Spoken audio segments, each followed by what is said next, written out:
గోదావరి జిల్లా తాడేపల్లిగూడెంలో వైసీపీ నేతలు సమీక్షా సమావేశం నిర్వహించారు. రఘురాం నాయుడు ఆధ్వర్యంలో జరిగిన ఈ సమావేశానికి జిల్లా అధ్యక్షుడు ముదునూరి ప్రసాద్ రాజు, మాజీ మంత్రి గుడివాడ అమర్నాథ్, ఎమ్మెల్సీ శ్రీనివాస్ తదితరులు హాజరయ్యారు. ఈ సందర్భంగా పార్టీ నేతలు చలో భీమవరం పోస్టును ఆవిష్కరించి ఆక్వా రైతులకు మద్దతుగా రేపు భీమవరంలో జగన్ పర్యటనకు భారీగా తరలిరావాలి అని పిలుపునిచ్చారు.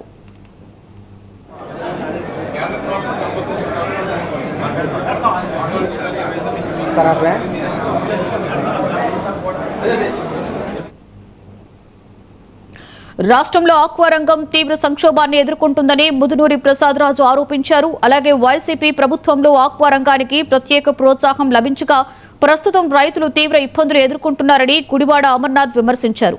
ఆక్వా రైతుల సమస్యల పరిష్కారానికి ప్రభుత్వం వెంటనే చర్యలు తీసుకోవాలని, రైతులకు అండగా పోరాటం కొనసాగిస్తామని స్పష్టం చేశారు.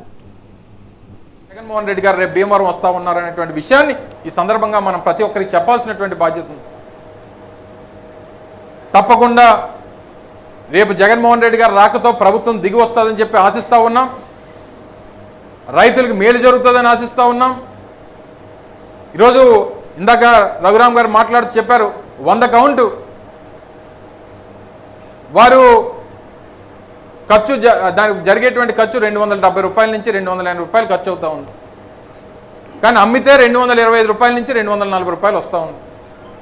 అంటే ప్రతి 100 కౌంట్కి 30 రూపాయల నుంచి 50 రూపాయలు ప్రతి రైతు నష్టపోతే వాళ్ళు వ్యవసాయం చేయడం దేనికి? మీరు ఇస్తానన్నటువంటి రూపాయిన్నర పవర్ మీద సబ్సిడీ ఏమైంది? మీ ఎన్నికల హామీ ఏమైంది?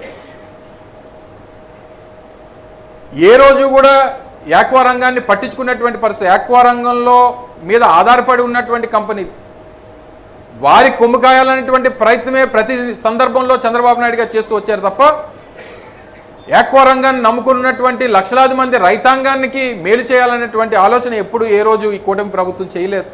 ఈరోజు మన నాయకుడు జగన్మోహన్ రెడ్డి గారు రేపు భీమవరం వస్తారు.